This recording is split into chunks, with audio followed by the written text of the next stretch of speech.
You may call me Car.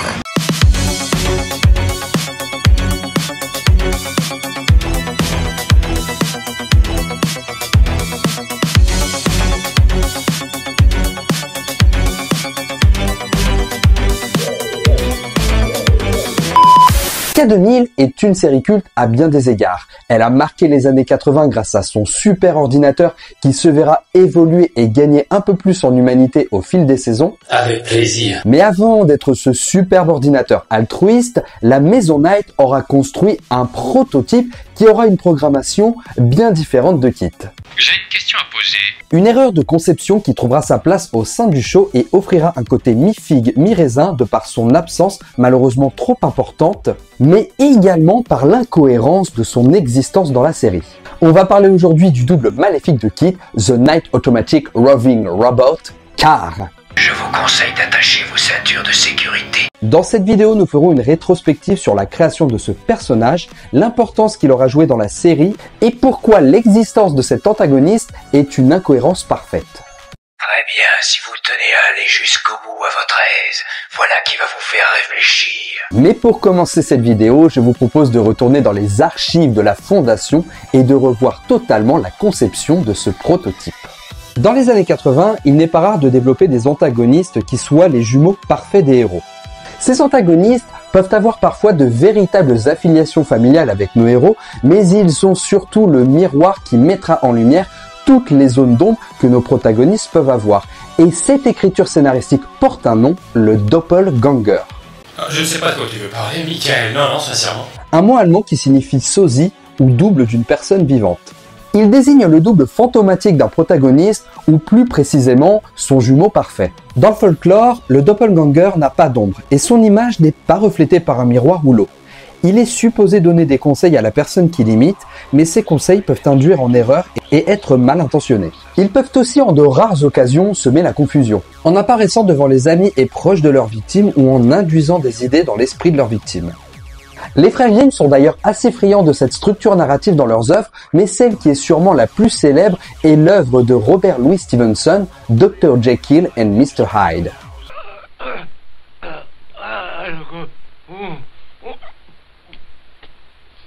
Le doppelganger s'apparente à deux structures possibles. Dans les récits, soit proposer ce double comme une noirceur intérieure que le héros cherche à combattre pour ne pas tomber dans les limbes de sa propre obscurité, un thème qui sera d'ailleurs beaucoup abordé dans Star Wars avec Luke sur Dagobah ou encore Rey par son affiliation avec l'Empereur. Dragon Ball explore cet aspect avec un côté plus ange et démon avec Kami-sama et Piccolo, deux personnages issus initialement du même corps. Elle peut aussi s'apparenter à un côté plus schizophrénique du personnage, un peu comme Bruce Banner et Hulk, qui est d'ailleurs directement inspiré de Dr. Jekyll et Mr. Hyde, ou encore Angel et Angelus dans Buffy contre les vampires. Feel just fine. Et une deuxième structure narrative propose de faire du doppelganger un personnage à part entière, similaire en tout point au héros de l'œuvre, mais avec des intentions bien plus malveillantes et offre parfois un véritable dilemme sur l'exécution de celui-ci, exemple de la nouvelle série Star Wars The Acolyte avec Mei et Osha, ou encore Goku obligé d'exécuter son frère Raditz, ou encore Superman avec Zod obligé de détruire un des seuls Kryptoniens survivants. On peut prendre aussi l'exemple de l'homme au masque de fer d'Alexandre Dumas. Quant à toi, mon frère, tu retournes en prison. Et dans ce masque que tu es, tu le porteras jusqu'à ce que tu l'aimes. Mais revenons maintenant à la série qui nous intéresse, car K2000 va développer par deux fois la structure narrative du doppelganger. Une première fois avec Michael Knight en lui offrant un jumeau maléfique nommé Garth Knight. Garth, you're out of your mind. No, but you may be. Oui, bon, en fait, ce serait plutôt l'inverse. Ce serait plutôt Michael Knight qui serait le double angélique de Garth Knight. Mais ça pourrait faire l'objet d'une autre vidéo. Garth étant lui-même le fils de Wilton Knight qui s'est retourné contre les principes fondamentaux de son père et se livre à des ambitions bien plus égocentriques. Wilton Knight offrira plus tard le visage de son fils à Michael, mettant en lui tous les espoirs de bonté qu'il avait recherchés à l'égard de Garth. Mais ce qui nous intéresse aujourd'hui, c'est la némésis de Kit, car revenons donc à la conception de la voiture. Je vous présente notre premier objectif. Car, K-A-2-R, est l'acronyme de Knight Industry Robot Révolutionnaire. ou Night Industry Robot Roulant dans la saison 3 qui serait un peu plus proche de la traduction en anglais Night Industry Roving Robot. I am the Night Automated Roving Robot, the first in a bold new experiment. You may call me Car. Il apparaît pour la première fois dans l'épisode 8 de la saison 1, si bien intitulé Le Prototype. Donc Car est bien le premier super ordinateur conçu par Wilton Knight et esthétiquement parlant, il se ressemble en tout point. Une Trans Am Pontiac Firebird de 1982, noire avec un scanner rouge. À une exception près, l'encodeur vocal offrant un design de barre de son jaune, contrairement à KITT qui possédait à ce moment-là un simple bloc de lumière rouge avant de passer à l'encodeur vocal que l'on connaît tous. Et même si Car semble ressembler à KITT en tout point, c'est un élément essentiel qui fera de lui son opposé total, sa programmation. Comme vous le savez, la règle numéro 1 que le programme de KITT doit suivre, faisant directement référence aux lois de la robotique chez Isaac Asimov, protéger les vies humaines. Première loi de la robotique. Un robot ne doit pas faire de mal à un humain. La seule règle sur laquelle KITT ne peut pas déroger, l'obligeant systématiquement à prendre des décisions qui ne mettront jamais un humain en danger, ou encore moins celui ou celle qui le pilote. KITT est programmé pour épargner les vies humaines avant tout. Et au moment de la programmation de son prototype, Wilton Knight avait pris une direction bien différente pour la programmation, pensant que ce serait la bonne et celle qui permettrait à la voiture de protéger son conducteur. Toi, tu défends les vies humaines, mais Car devait se défendre lui-même à tout prix. Et une fois programmé, on ne sait pas vraiment si Car a réellement l'opportunité d'opérer sur le terrain. On a bien compris que sa programmation posait problème, mais on n'a pas de véritable avancée à savoir s'il est parti en mission et qu'il aurait eu de grosses défaites concernant cette mission. Mais cependant, une théorie opère quand même. Car c'est en saison 3 de l'épisode 1 que l'on apprend que avant Michael et KITT, Wilton Knight avait fait confiance à Ken Franklin, qui sera d'ailleurs abattu sur le terrain par C.J. Jackson. On peut donc facilement supposer que Ken Kennedy aurait pu être le partenaire de Car. Et expérimenter le super ordinateur sur le terrain, représentant à eux deux les premiers chevaliers et sa monture. Et donc supposément penser que l'expérience fut un véritable fiasco. Ce qui remettra en cause la programmation de Wilton Knight et le forcera donc à retravailler sur un nouveau concept, le kit, qui était déjà en développement lorsque Ken Kennedy était sur le terrain. Et le fait que Car soit déjà sur le terrain pourrait expliquer pourquoi Wilton Knight a préféré construire un nouvel ordinateur plutôt que de directement reprogrammer sa voiture. Car il aurait pu tout simplement insérer le programme de KITT directement dans la Trans Am qu'il avait à disposition. Mais ça, on en parlera un peu plus tard. Dans la saison 1, Car est réactivé lors d'un cambriolage dans les entrepôts Knight et sera volé par deux malfrats amateurs. Et lorsque Car sera réactivé, il apparaît plutôt sous les traits d'un enfant plutôt crédule, assez naïf, qui va répondre aux désirs des deux malfrats et ne représente pas encore le danger qu'il incarne. Ça ne me concerne pas. Oh ça va, assez de familiarité, sors-nous de là, Car. Car même s'il ne démontre pas de réelles intentions malveillantes, il n'en reste pas moins dangereux à ce moment-là. Car reste une voiture indestructible, par conséquent dangereuse, un peu comme un enfant à qui on aurait confié une arme chargée. Bon après je vous dis ça, Car ne va pas mettre trop de temps avant de développer des intentions malveillantes auprès de la Fondation, principalement en apprenant qu'une nouvelle voiture a été programmée à sa place. Oh, il a raison. Il a raison. Ça ne fait rien. Car il considère le programme de KITT comme une insulte. De plus, il développera une certaine rancœur sur le fait d'avoir été désactivé. Et c'est lors d'un affrontement que Car laissera tomber les deux malfrats pour se sauver lui-même et que ce trait de caractère sera retourné contre lui.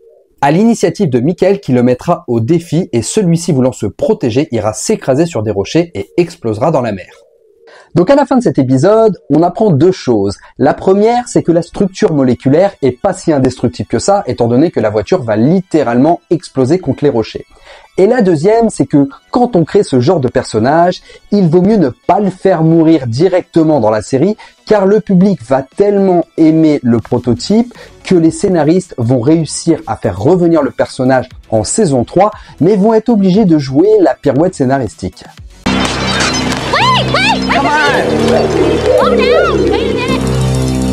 Effectivement, lorsqu'un antagoniste meurt à l'écran, pour le faire revenir, il n'y a qu'un seul moyen scénaristique. On l'explique pas. On le fait revenir comme ça. Est-ce que Michael Jackson peut marcher sur la Lune? Mais attends, recontextualisons aussi. Nous sommes dans les années 80. Et dans les années 80, quand vous regardiez une série télé, vous la regardiez lors de sa diffusion. Si vous ratiez l'épisode, c'était fini pour vous. Je vais même plus loin, vous n'aviez pas la possibilité de vous refaire les anciennes saisons comme maintenant avant de démarrer la nouvelle. Ce qui veut dire que les scénaristes comptaient un petit peu sur votre perte de mémoire en se disant de toute façon les spectateurs ont vu l'épisode il y a longtemps, ils vont peut-être pas se souvenir de la façon dont ça s'est terminé et ils jouaient un petit peu là-dessus. C'est pour ça que les séries des années 80, années 90 peuvent avoir parfois beaucoup d'incohérences entre les saisons, car les scénaristes un peu coincés comptent sur votre absence de mémoire. Je ne sais plus, Michael. Je ne sais plus. De ce fait, les showrunners pouvaient être un peu plus légers scénaristiquement et ne pas s'embêter sur certaines explications en comptant un peu sur la mémoire défaillante des spectateurs. Et c'est en saison 3 que John Stanton, cherchant des trésors sur la plage, va tomber sur la voiture.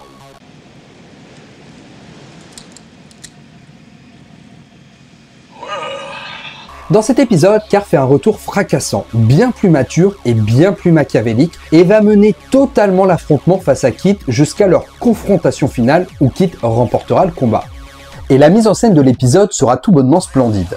Étant extrêmement compliqué de mettre en scène un combat à mort entre deux véhicules, les scénaristes feront d'ailleurs le choix en milieu d'épisode d'offrir à Carr un nouveau design en peignant le bas de caisse en gris métallisé.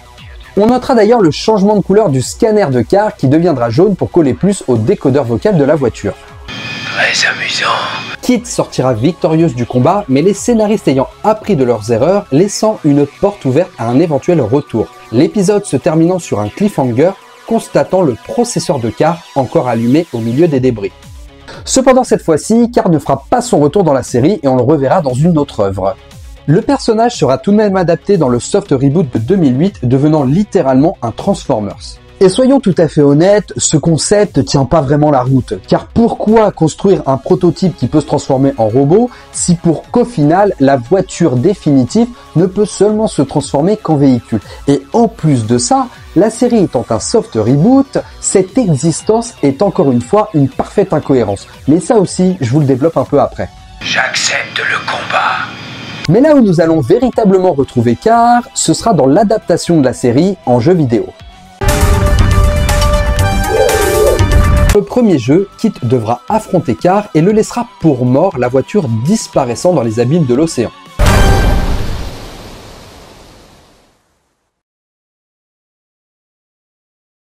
Il reviendra dans le deuxième opus, repêché par Garth Knight, et décidément il aime bien l'océan Carr. Avec lequel il s'associera pour détruire Kit et Michael. Mais une fois de plus, il sera vaincu et nous le verrons totalement disparaître dans les flammes. Bon, c'est vrai, la qualité scénaristique des jeux est largement discutable, mais ils avaient au moins le mérite de nous faire revenir Carr pour voir une nouvelle aventure entre les deux. Mais je précise tout de même que les jeux ne sont absolument pas canons à la série. Désolé, je n'ai pas le contrôle. Bon, c'est le moment de rentrer dans le dur. Car Carr est un personnage qui, en termes de synergie de série, fonctionne parfaitement. Mais il pose un énorme problème, car c'est une incohérence absolument scandaleuse. Revenons à l'épisode pilote de K2000.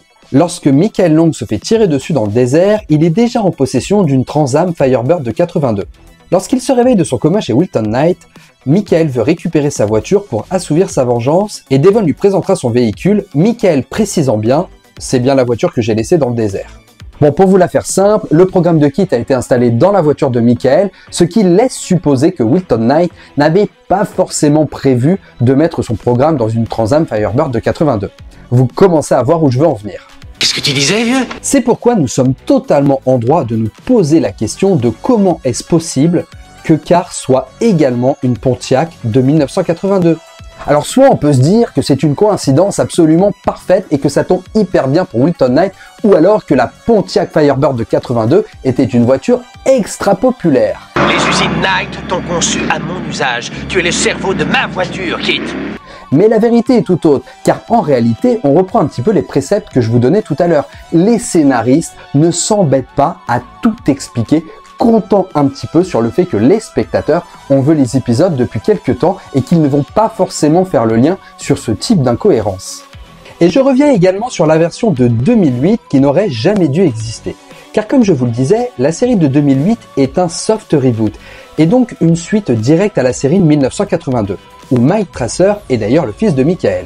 Et donc les équipes qui travaillaient sur le Night Industry 3000 pour la série de 2008, à quel moment ils se disent « Tiens, on va reprogrammer car parce que on a constaté que ça avait été une franche réussite avant, donc avant de refaire un nouveau kit, on va refaire exactement les mêmes erreurs qu'en 1982 et on va programmer un car. »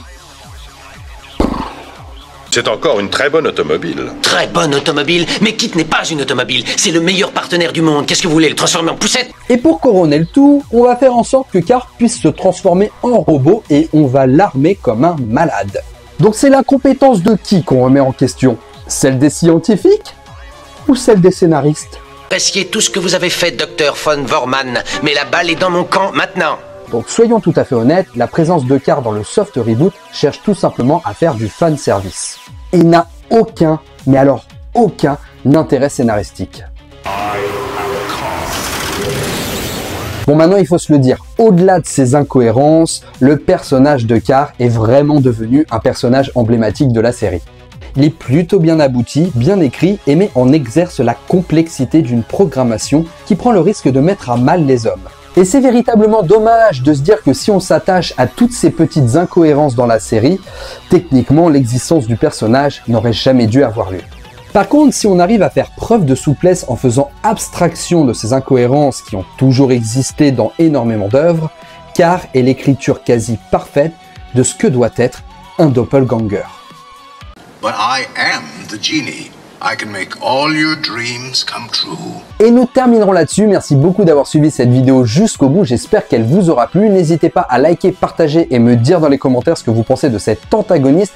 N'oubliez pas que si vous voulez avoir accès à du contenu en avant-première, vous pouvez devenir membre soutien. Et surtout, pensez à vous abonner pour ne pas rater la prochaine vidéo. Sur ce, moi je vous laisse. Ciao les amis.